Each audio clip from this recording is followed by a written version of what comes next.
let's create this really complex looking sci-fi tunnel loop. It's actually very simple when it's broken down step by step and dealt in layers. So we'll be doing this within geometry nodes, and without wasting any more time, let's actually get right into the tutorial. In our default scene, we'll bring our cursor to the junction of these two windows, we'll click and drag to create a new window, and we'll change this from the 3D viewport to the geometry node editor. Now we'll go ahead and press this plus button to create a new geometry node tree, after which we'll zoom in, select the group input and tap X to delete it. Now essentially what we want to do is start off by instancing a bunch of points that follow some sort of a texture. So let's go ahead and create those points by distributing some points in a volume. So let's search for a cube, and we're using the cube instead of the default cube because we can control the sizes directly from this single node. So let's plug this in, and then we'll change the size on the X and the Z to maybe something like 2 units. But for the Y, we're actually going to change that to the length of one loop, which I'm going to keep as 10 units for now. If you want a longer loop, you can make this longer. And if you want a shorter loop, you can keep this shorter. Now that I've created this, I need to convert this into a volume so that I can distribute a bunch of points.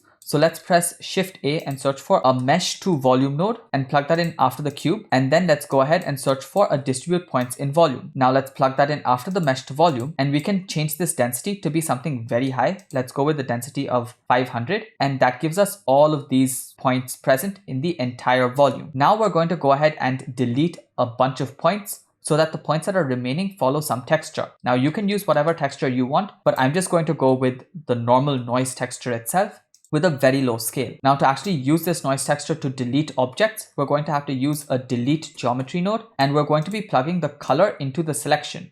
Now remember, whichever section gets a black color from this noise texture, the selection value will be false, which means it will not be deleted. On the other hand, if the value is white, it will be deleted. So let's go ahead and search for a color ramp node and plug that in after the color so that it becomes black and white values, and we can control how much of it will be deleted and how much of it will remain. Then let's plug this output color into the selection and slowly bring in this black value, which means we're going to be deleting fewer and fewer of the points. Now it still looks completely random, so to bring in the actual texture, we're going to reduce the scale from 5 to something really low like 1, and instantly you can see the texture actually form in. Now maybe I'll go with a little bit more to be seen, so let's bring this in, and that looks fine. But I don't want there to be any particle present in this central region so that my camera can pass through without bumping into any particles. Now we can actually do that very easily, and we've done that before in videos like this one that you can check after this video. However, we'll be using a slightly different technique today so that we create a square path instead of a circular path as shown in that video and other videos of mine. So to create the square path,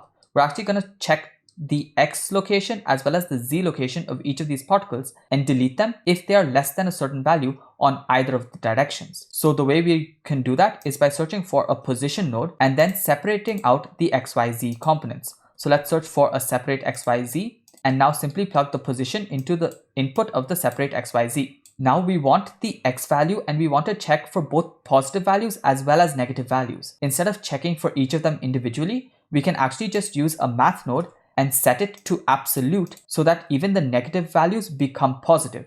And we can have only one single comparison to get both the negative as well as the positive directions. So let's search for a compare node, and we want to compare if this value is less than a specific number.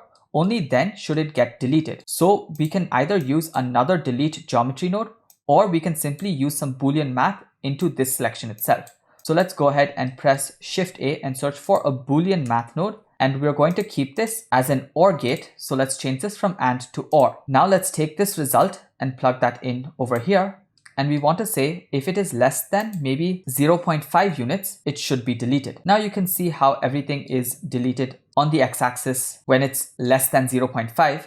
However, we need to do the exact same thing on the z-axis as well. But if it is greater than something on that z-axis, it shouldn't be deleted. So the way we're going to do this is actually searching for another Boolean math node and setting it to AND so that it has to be both less than something on the x-axis and also less than something on the z-axis. Only then will it be deleted. Otherwise, these particles on top and towards these sides will actually remain. So let's take these two nodes, the absolute and less than nodes, and then just press Shift D to duplicate it. And now we'll take this Z value and check if the Z value is less than 0.5, then it's going to get deleted. So let's plug this into the AND. And now you see we get this square path that's been created for our camera to pass through without bumping into any of the particles. Now let's go ahead and actually start instancing some objects onto these particles. And we can do that by using an instance on points node after the delete geometry. So let's press Shift A and search for an instance on points node and plug that in right here. Now for the instance, I'm going to start by searching for some curved lines. Now I want these curved lines to be on the y-axis.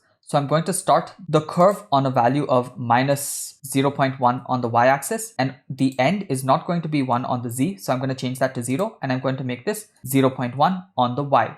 Now I can plug this into the instance, and we have all of these lines present over here. However, I want to scale these on the y-axis. So I'm going to search for a combine XYZ node so that I get control over just the y-axis, and I can use some random value to control this. Let's plug this into the scale and then press Shift A and search for a random value node. Now let's go ahead and change this max value to maybe something like 2, have the min value at something like maybe 0.2, and then take this value, plug it into the y. Now we have varying sizes, some longer lines as well as some shorter lines, all going into the scale for these different curved lines. Now I want to rotate a few of these randomly such that we have some vertical lines as well as some horizontal lines. So we can do that, but we have to make sure that when we do that, the lines that become vertical should not be in this region over here, because if we have lines over here becoming vertical, they'll actually come in the path of the camera, and we don't want that. Similarly, when we turn lines to become horizontal like this, we don't want any of these lines over here to accidentally turn and become horizontal, because even those will interrupt with the path that we created. So the way we're going to do that is using another checking condition where we check if these values are greater than a certain x location, only then will they become vertical. Similarly, only if they are greater than a certain value on the z location will they become horizontal. So let's go ahead and do that. And the way we do that is by using a rotate instances node, and we'll actually use 2 of these so that we can rotate a few of them to make them vertical and a few of them to make them horizontal. So let's see. So initially, if we want to create the vertical lines, we're going to have to rotate them around the x-axis. And when we're rotating it about the x-axis, we're clearly not getting what we wanted. So we have to figure out where we might be going wrong. And if you actually take a look at this combine XYZ, we're actually scaling it by 0 on the x and the z. We want it to be scaled by 1 on both the x and the z so that it can be rotated without getting scaled down to 0. So now when we rotate it on the x-axis by 90 degrees, you can see how we get this rotation. But again, we want it to be only random ones rotated and only the ones towards these sides. So we're going to do exactly what we did before, where we're going to take the position, separate out the XYZ, and compare if the x-axis is greater than some particular value. So let's take all of these nodes, or at least these 4, and then press Shift D to duplicate it, bring it in here, and then plug this into the selection. But remember, we now want it to be only if it is greater than that specific value. So we're going to change this from less than to greater than. And instead of 0.5, I'm actually going to make it 0.45 because a few of the ones that are slightly towards the insides can be rotated if it wants to be. So let's take this result, plug it into the selection, and now that looks good. But again, I don't want all of them. I want just a random number to be rotated. So what we're going to do is we're going to take this and compare it with another random value. So let's press Shift A and search for a random value. We're going to change this from float to Boolean, and we have to use a Boolean math node so that we can check this and that. So this one comes in right here. This one can go in right there. And I don't want 50% of them. I just want maybe 20%. So I'm going to change this to 0.2. And now we have most of them pointed in the forward direction itself, but a few of them turned vertical.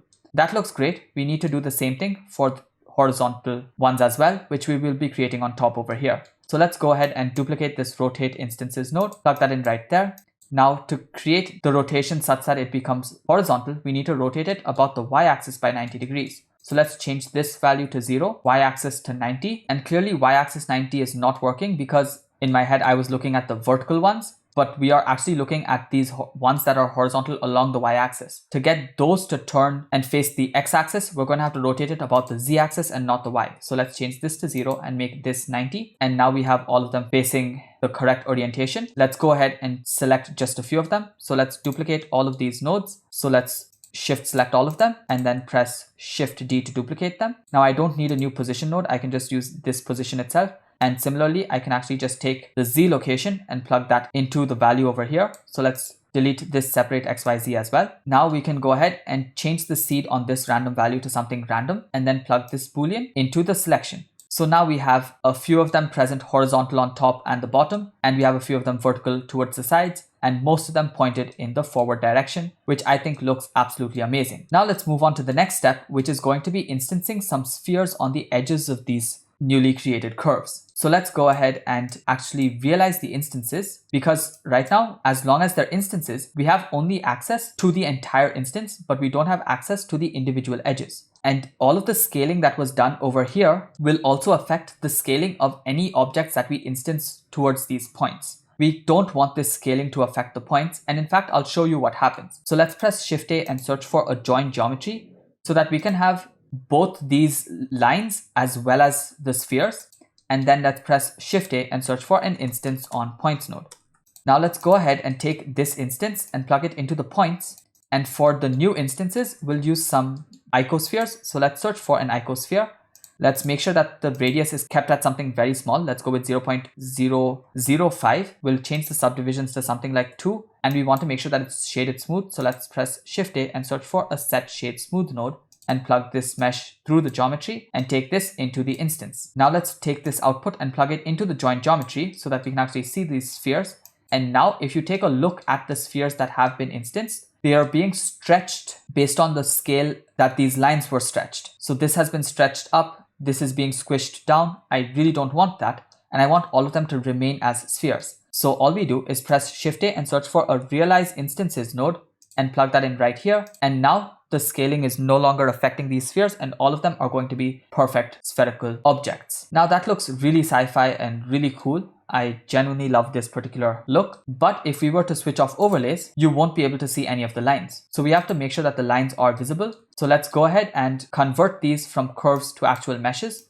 So let's press Shift A and search for a curve to mesh node and then plug that in after the rotate instances. Now for the profile curve, we're actually going to use a curve circle, and because we're going to make them very, very thin, we need absolutely no resolution. Let's reduce that all the way down to 3, and we'll reduce the radius to something even smaller than the icospheres. So let's change this to maybe 0.001 and then take this curve and plug it into the profile curve. Now when we switch off overlays, we should be able to see those lines as well. And that looks absolutely perfect. Now there's just a few more things left to do with this, which is creating an outer box with a bunch of cubes that will act as our background. So to do that, we're actually going to use the same method that we used over here, which is create a cube, distribute some points within a volume, and then delete them based on this particular criteria, except we want to make sure that it is greater than this outer ring that we created. So let's go ahead and select all of those nodes along with all of these by just shift and selecting them, or you can box select all of them and just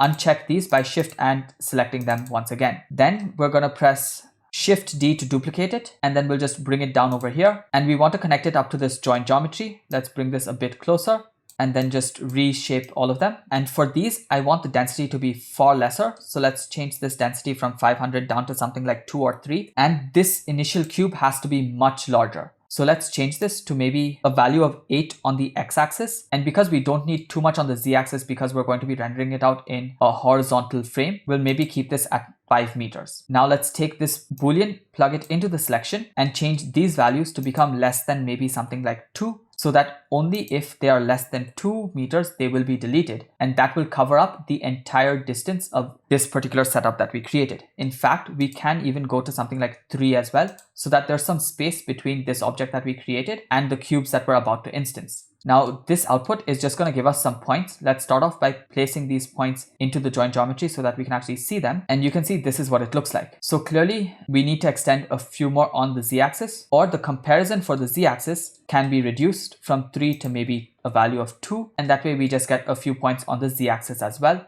And I think this looks good enough. Now on these points, let's instance some cubes. So let's search for an instance on points node, plug that in after the delete geometry. For the instance value, let's use some cubes. So let's search for a cube, and I want them to be elongated on the y-axis. So let's go ahead and change this y value to 2 and then plug this mesh into the instance value. Now I want to scale them randomly. So let's press Shift A and search for a random value node. And I'm going to use the float option itself so that they remain in this specific aspect ratio where we have the x and the z to be the same, and the y to be twice the length of the x and the z. In fact, I can make the y thrice the length of the x and the z. Now let's change the min to a value of maybe 0.1 and the max can be something like 0.4, and then let's plug this into the scale, and I think that looks great. Now with this, we need to set all the materials, so let's shift this over to the side, press Shift A and search for a set material node, and then just plug that in to all three of the branches. So once we plug it in here, we can press Shift D, plug it in here, and then Shift D once again, and plug it in here. Now we need 3 separate materials, so let's go to our material properties, go ahead and add in 2 more material slots, and then for each of the slots, let's press this new button to create a new material. Then let's go ahead and rename the materials appropriately. So maybe the first material can be for the actual lines that we created, then the second material can be for the spheres that we created, so let's label it as spheres.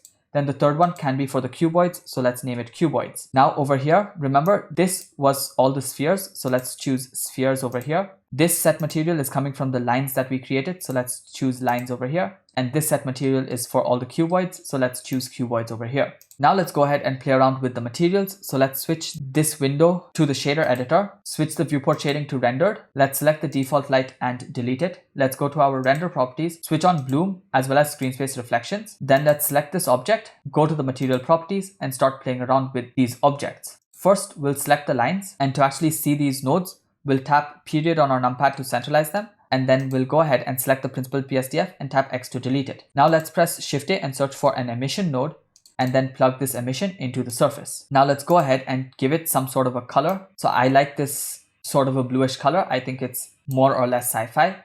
And then let's increase the strength to something like 10. Now let's shift this over to the side and press Shift A and search for a mix shader node and mix it in with some form of transparency. So let's press Shift A and search for a transparent BSDF and plug that into this second shader. And we're actually going to control this factor to make it more or less transparent. But right now, if you move this factor, you can see absolutely no difference. And that's because in the actual material properties, we're going to have to go down to the settings and change the blend mode from opaque to alpha hashed. Now you can see that they actually start becoming transparent, and I think that looks fairly good for what I'm trying to create. So I'll keep this at a value of maybe 0.8. Now we will be using another mix shader and transparent BSDF later on while we create the loop, but we'll do that in the animation and looping section. Now let's go back to our material properties and switch over to the spheres. For the spheres, I just want them to be emissive, so let's press Shift A and search for an emission node, and then we'll simply plug this emission into the surface. We'll change the color to that bluish color, and we'll make the strength something really high. Let's go with 100. And to actually prevent this bloom from overpowering the entire scene, we'll go to our render properties, expand bloom, and maybe reduce the intensity to 0.02 and clamp it down at something like 5. Now we can start off with the material for the cuboids. So let's go back to our material properties, choose cuboids, and this one we're going to actually keep as the principled BSDF itself, but we're going to change the metallic value all the way to 1, and we'll change this roughness down to maybe 0.3. And maybe we'll change the base color to something slightly darker. Let's just bring it to something like that, and that should be fine. Now that everything is lit using these emissive objects, we can go to our world properties over here and then change this background all the way to black. That way we'll get a realistic idea of how many objects are being seen and whether or not we need to actually increase this brightness over here so that we get more reflections and it's more visible. For now, I'll keep it at a value like this, and I'll actually bring this much closer. So let's go back to my geometry node editor, go down over here, and let's actually change this from 3 to 2 itself, and I think that looks much better. Now for the animation, we'll go back into our solid viewport shading. We'll select the camera and we'll press Alt G to clear its location, Alt R to clear its rotation, followed by RX90 to rotate it on the x-axis by 90 degrees. Then we'll press GY -5 to bring it to the absolute start of this particular object, which you can see right over here. Now to actually go into our camera view, we'll press 0, and then we'll go to our camera properties over here, and we'll reduce this focal length down to something like 25 so that it becomes much more wide angle. And if you want, you can actually reduce it even further, maybe a value of 18. For now, I'll keep it at 25 itself. Next, we'll go to the viewport display and increase passbar 2 all the way to 1, and I think this looks good enough. Now we'll go to our render properties. We'll switch the frame rate to maybe 30 frames per second, and frame will keep it at 150 so that it's a 5-second long loop. Output folder can be wherever you want to store it. File format, I'm going to choose FFmpeg video, and the encoding, I'm going to change the container from Matroska to MPEG-4, and I'm going to keep the output quality as perceptually lossless. This essentially allows me to create much smaller file sizes. Now I'll expand the timeline a little bit. If there are any keyframes present, I'll just select A and X to delete them. Then I'll press the back arrow to go to frame 0. And with the camera selected, I'll tap I and choose location. Then I'll go to frame 150 and I'll press GY followed by the length of the tube, which is 10 units, and then I'll press enter and then press I, location. Then over here, I'll press T and choose linear so that we get a linear motion from one end to the other. Now clearly we're reaching the end of the tube, so it's not looping. So to make this looping, we have to go ahead and add in even more of these. So let's press Alt D to create a linked duplicate, followed by Y, followed by the length of the tube, which is 10 units. Now let's press Shift R to repeat that. Maybe we can repeat it 2 more times, and that way we get enough to create a perfect loop. Now when you actually look at this, the loop won't be perfect because when you zoom in right to the edge between 150 and frame 0, there's going to be a huge number that just appears, but that's not going to be an issue because now what we're going to do is actually create the loop by making sure that objects beyond a certain distance from the camera will become completely invisible or transparent. So let's switch back to a viewport shading of rendered, and let's switch this geometry node editor to the shader editor once again. Now let's start off with the actual spheres that we have in the center. So let's go to our material properties, choose the spheres object, and then if you can't find the nodes, tap A followed by period to centralize the nodes. Now let's press Shift A and search for a mix shader. Now for the actual second shader, we're going to use a transparent BSDF, and we're going to plug that into the shader. But for the factor, we're going to use a gradient texture, which is controlled by the position of the camera. Let's search for a gradient texture, and then let's press Ctrl T with the Node Wrangler add-on enabled to get the mapping and texture coordinate nodes, and we'll switch it from generated to object. For the actual object, we'll go ahead and choose our camera, and then to control the gradient texture even more, we're going to use a color ramp node. Now let's take this color, plug it into the factor, and take this output and plug it into the factor of the mix shader. Now if we actually start bringing this value in, you should be able to see how the entire right side is becoming completely transparent. Now obviously we don't want the right side to be transparent. We want the ends that are away from the camera to be transparent. So we're going to rotate it on the y-axis by -90 degrees, and then we actually have to start playing around with the X location to bring it back out.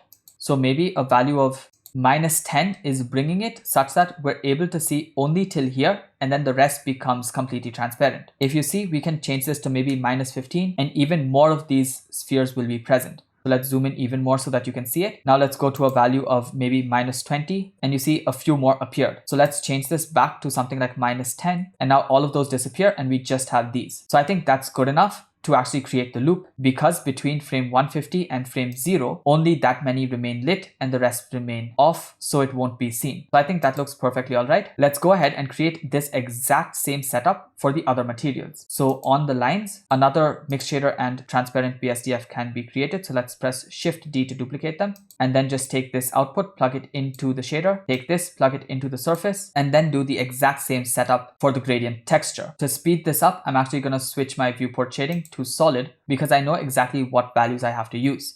So let's press Ctrl T, switch this over to object. For the object, choose the camera. Then for the rotation, change it to -90 on the y-axis. Change this y value to something like 10. Now this value might need to be changed based on what the look ends up being, but for now we can assume that 10 will be good enough. Then let's search for a color ramp node, plug the color into the factor, and my laptop is currently very laggy because I'm also recording this on OBS, so hopefully Blender does not end up crashing before the tutorial ends. Now let's bring this in just like we had brought it in for the previous spheres material, and then take this color, plug it into the factor. Now let's switch our viewport shading to rendered, and we don't see any of these lines at all, so we have to play around with this value. Maybe it was a value of -10.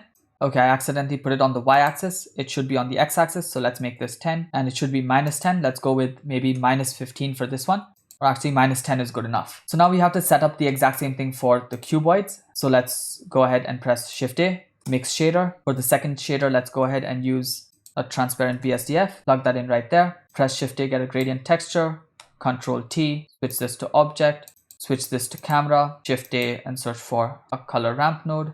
Take this, plug it into the factor, bring this in a bit, make this -90, make this a value of -10, and plug this color into the factor. Now let's switch over to a viewport shading of rendered.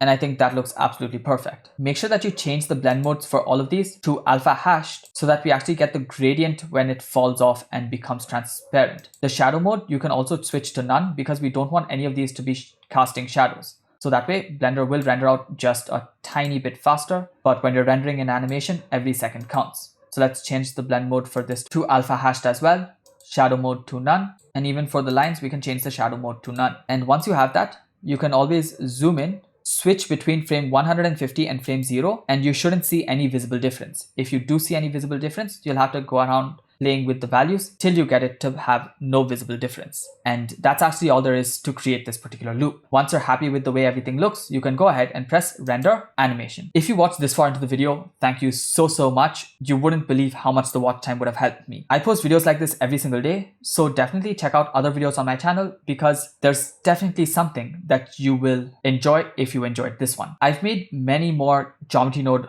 videos where we've created complex tunnels just like this one, so maybe you could try out checking those videos as well. Until my next video comes out tomorrow, thank you so much for watching, keep creating, and don't forget to always stay creative.